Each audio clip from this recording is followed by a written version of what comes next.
நான் இன்னைக்கு மதுரைக்கு போன வாரம் விருதுநகர்ல தென் மண்டல நிர்வாகிகள் சந்திப்பு நடந்துச்சு. கிட்டத்தட்ட 1,10,10,000 நிர்வாகிகள் கலந்துக்கிட்டாங்க. மாண்புமிகு கழக தலைவர் முதலமைச்சர்கள் கலந்துக்கிட்டாங்க.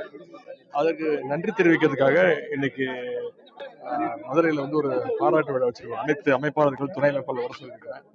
அதுல கலந்துட்டு நாளைக்கு தஞ்சை மாவட்டத்துல திருமண நிகழ்ச்சிகள், நாளை மறுநாள் அரசு நிகழ்ச்சிகள் கலந்துக்கிறதுக்காக வந்திருக்கிறேன். இங்க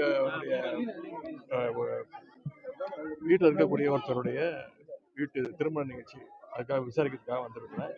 பொதுமக்கள் எல்லாம் சூழ்ந்து குறிப்பாக மகளிர் அனைவரும் சந்தோஷமா மகிழ்ச்சியா நேற்று முதலமைச்சர் எங்களுக்கு பரிசு கொடுத்திருக்கிறாரு. அதுக்கு அப்பாவுக்கு நன்றி சொல்லுங்க, எங்க அண்ணனுக்கு நன்றி சொல்லுங்கன்னு உரிமையோட சொல்லியிருக்கிறாங்க. மகிழ்ச்சியா இருக்கு. அதனாலதான் அவங்க எதிர்கட்சி அவங்க விமர்சனம் செஞ்சுட்டு தான் இருப்பாங்க. இருந்தாலும் அதையெல்லாம் மீறி கடும் நிதி நெருக்கடியிலையும் சரி, ஆட்சி பொறுப்பேற்றோடனே எப்படிதான் 4,000 ரூபாய் கொடுக்க முடியாதுன்னு சொன்னாங்க. தேர்தல் அறிக்கையிலே நம்ம சொல்லியிருந்தோம். ஆட்சி பொறுப்பு ஏற்ற உடனே தலைவர் 2,000 ரூபாய், அடுத்த மாசமே 2,000 ரூபாய் கொரோனா நிவாரண நிதி கொடுத்தாங்க. அது மாதிரி மகளிர் உதவித்தொகை கொடுக்கவே முடியாதுன்னு சொன்னாங்க. 2022 செப்டம்பர்ல இருந்து நம்முடைய தலைவர் 2023 செப்டம்பர்ல இருந்து முதலமைச்சர் அதையும் கொடுத்துட்டு இருக்கிறாரு. இந்த முறை கூடுதல் போனஸாக இன்னொரு அறிவிப்பு கொடுத்திருக்கிறாரு.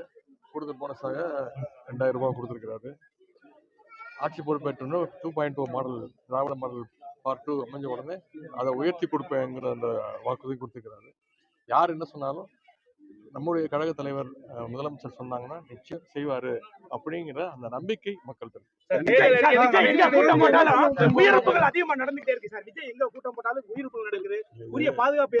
இதெல்லாம் நீங்க யார்கிட்ட சரியா நீங்க யார்கிட்ட கேட்கணும், நானா என்கிட்ட கேட்கணும்? நீங்க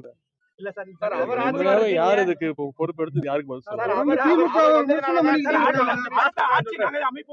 அண்ணாவே திமுக அவர் பார்த்து ஆரம்பிச்சாரு. அவர் வந்ததுக்கு